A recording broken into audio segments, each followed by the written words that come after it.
निलंबित PSI रणजित कासले सध्या पुणे विमानतळावर पोहोचलेले आहेत। तुम्ही विमानतळावर पोहोचलात, गेले कित्येक दिवस तुम्ही कुठे होता, तुम्ही फरार आहात, तुमच्यावर गुन्हे दाखल आहेत? गुन्हे दाखल आहेत। मी आज आलोय आणि सर्वांना सांगतोय, कॉमन बाईट देतोय की मी आता थोड्या वेळानं डिसिजन घेईल। आज संध्याकाळी किंवा मग सकाळी मी बीडला जाईन 11 वाजेपर्यंत आणि बीडला मग हजर होईल, मग कोर्टात मला हजर करतील ते। एवढे दिवस कुठे होता पण तुम्ही? मी दिल्ली, परत आपलं MP, काल UP, 4-5 स्टेट, आपलं वैजाग, सगळीकडे फिरून आलो। तुम्ही स्वतः पोलीसमध्ये आहात आणि तुम्ही थेट पोलिसांना चॅलेंज करत होता। तुम्हाला माहिती कशा पद्धतीने पळायचं आहे, म्हणजे सिम कार्ड बदलणार, हॉटेल्स बदलणार, स्टेट्स बदलणार? हो, चॅलेंज दिलंच होतं ना मी, कारण जेव्हा माझ्यावर गुन्हा दाखल नव्हता तेव्हा माझ्याकडे पोलीस आले। चॅलेंज का दिले ते ऐकून घ्या।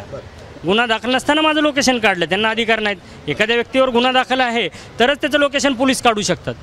तर माझ्यावर गुन्हा दाखल नव्हता, तर माझं लोकेशन काढण्यासाठी गुन्हा दाखल केला, माझ्यावर अंकुश आणण्यासाठी गुन्हा दाखल केला। महिन्याभरापूर्वी मी ते शब्द बोलला होता की कुत्र्याबद्दलचा, तर त्याचा ज्या दिवशी मी चॅलेंज केले SP-ना आणि उस्मान शेख बीडचे LCBचे PI, त्या दिवशी माझ्यावर गुन्हा दाखल झालेला आहे।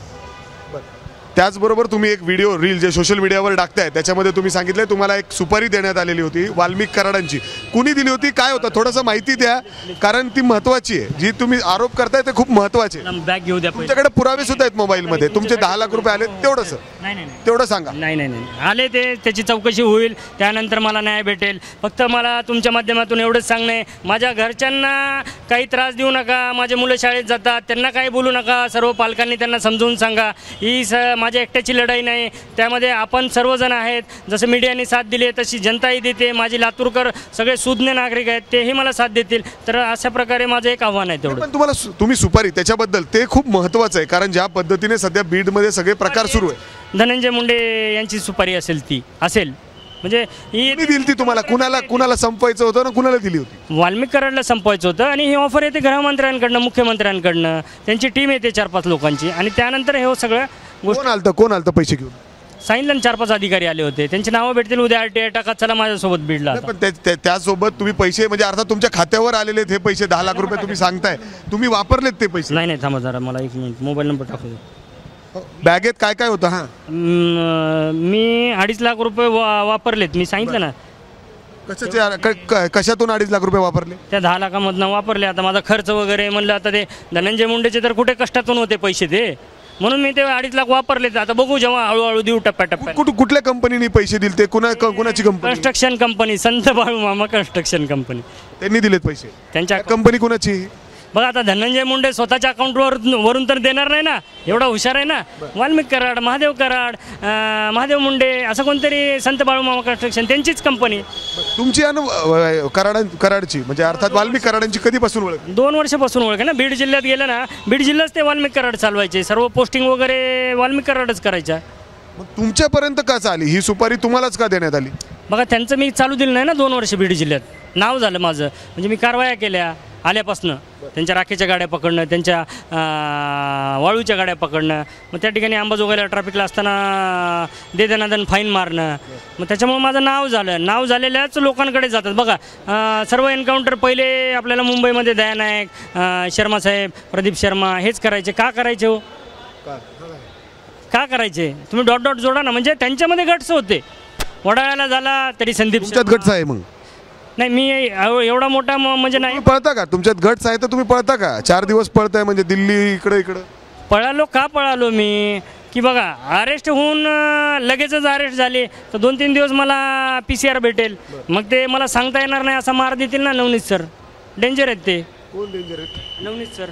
PCR मध्ये कसं असतं माहिती आहे का, मग तिथे बोलता येत नाही तुम्हाला, अशा ठिकाणी मार देतात ते। हां, आणि मग ते मला PCR नको होता, मग आपला अर्ज करू आपला ह्याचा अटकपूर्व जामीन आणि बाहेर निघू, असा माझा विचार होता। आता का विचार बदलले? सरेंडरचे विचार का आला? असं तुम्ही पोलिसांना शरण आला? पत्रकार माझ्यासोबत आहेत ना सर्व। आता या उद्या बीडपर्यंत पत्रकार येणार, वकिलाची टीम येणार, आता ते घाबरणार। काल उचलून धरले मला सगळ्या पत्रकारांनी। इतके दिवस तुम्ही निलंबित झाल्यानंतरच हे सगळे आरोप का करायला लागला, असा देखील प्रश्न या ठिकाणी उपस्थित होतो। निलंबित बघा, आता माझ्यावर उपासमारीची वेळ आली, आता माझी नोकरी गेली, म्हणून मी हे सगळं बाहेर काढतोय। असंही सस्पेंड झालोय, असे मी खड्ड्यात गेलोय, म्हणून मी बाहेर काढतोय। ज्यावेळेस अगोदर जर हे बाहेर काढलं असतं, सिस्टमच्या विरोधात गेला असतो अगोदर, तर तेव्हा सस्पेंड झाला असतो ना मी। आणि तेव्हाच उपासमारीची वेळ आली असती माझ्यावर, म्हणजे 4 महिन्याखालीच. बरं, तुम्ही म्हणता 10 लाख रुपये तुम्हाला आले. 10 लाख रुपये कुणी दिले तुम्हाला? कोण आलं होतं कॅश घेऊन? ते हे उत्तर दिलेत मी. प्लीज ऐका ना, तुम्ही तुमच्या घरात पोलीस तिथं पोहोचलेले होते, पोलिसांनी तुमच्या घरात छापेमारी केली आहे, तुम्हाला माहिती आहे का? घरात काय वस्तू तुम्ही म्हणले काय पुरावे आहेत तुमच्या घरामध्ये? नाही, ती उद्या येईल. तुमच्या घरामध्ये काही पुरावे आहेत? पोलिसांनी तिकडे घरात तुमचे जाऊन चेक केलं आहे सगळेजण? तुमच्या कुटुंबातील घरातले लोक कुठे आहेत? इंग्लिशमध्ये मराठीत चालतंय. मी सर्वांना थांबा जरा, एक सकाळी मी 5-5 मिनिट सगळ्यांना बाईट दिली आणि मगच जाईल. पण आता हे सांगा की तुमच्या घरामध्ये पोलीस तिथं गेलेत, तुमच्या घरामध्ये तुम्ही नाही, तुमचे कुटुंबीय नाहीत, कुठं गेलेत सगळेजण? का तुम्ही पळताय? का पळताय तुम्ही? बिलकुल पळत नाही मी, समोर आलोच नसतो ना, पळणार असतो तर. बरं, आता तुम्ही इथं आल्यानंतर मी थोडीच पळाला असतो. आता बघा मी बाईट दिल्यात भरपूर, म्हणजे आल्यापासून 3-4 बाईट, जवळपास 20-25 मिनिटं झालं कंटिन्यू बोलतोय. तर थोडं, आणि माझी बॅग सापडत नाही, त्यामुळे मी थोडंसं थांबा म्हणतो. तुम्हाला मी सेपरेट अजून 10 मिनिट. पोलीस तुम्हाला इथं धरायला आलेच नाहीत अजून? मग मी पळतोय कुठे? 4 दिवस तुम्ही गायब आहात. पोलिसांचे फोन येत आहेत ना तुम्हाला? येते. आत्ता झालं, दाखवू का? काय म्हणलं पोलीस? कोण होतं? मित्रच. आता नाव सांगणं योग्य नाही ना. कुठून आलता पण? बीडवरून? बीड शिवाजीनगरचे AP आहेत, त्यांचा फोन आलेला. काय म्हणले? शिवाजीनगरला गुन्हा दाखल आहे. बरं, कधी तुम्ही जाणार आहात मग आता बीडला शेवटी? कधी येईल बॅग? उद्या येईल. हां, बीडला आहे ना ती बॅग, पण बीडला पाठवून द्याल? बीडला कसं पडणार? इथंच भेटेल का? इथंच भेटेल. किती वाजता?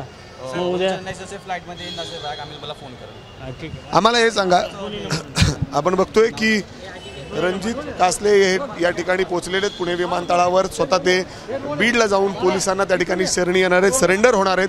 त्याचबरोबर ते अटकपूर्व जामिनासाठी देखील अर्ज करणार आहेत. मात्र गंभीर आरोप करतायत. अर्थात त्यांना सुपारी म्हणजे मिळालेली होती. का मिळालेली होती? तर ज्या पद्धतीने अडचणी वाढतायत धनंजय मुंडेंच्या, त्यांच्याच लोकांनी त्यांना पैसे दिले आणि मर्डरची सुपारी या ठिकाणी दिलेली होती. आणि आत्ता ज्या पद्धतीने ते पळतायत, पोलीस या ठिकाणी काय कारवाई करतील, त्यांना अटक करतील, त्याच्यानंतर काय काय वेगवेगळ्या गोष्टी त्याच्यामध्ये समोर येतील. मात्र आता जे फरार किंबहुना आपण म्हणतोय निलंबित PSI रणजित जे आहेत ते आता पोलिसांना या ठिकाणी शरणी येत आहेत. आता ते पुणे विमानतळावर दाखल झालेत. कॅमेरामॅन अमोल गवाळेसह मी मिकी घई, ABP माझा, पुणे. ABP माझा, उघडा डोळे बघा नीट.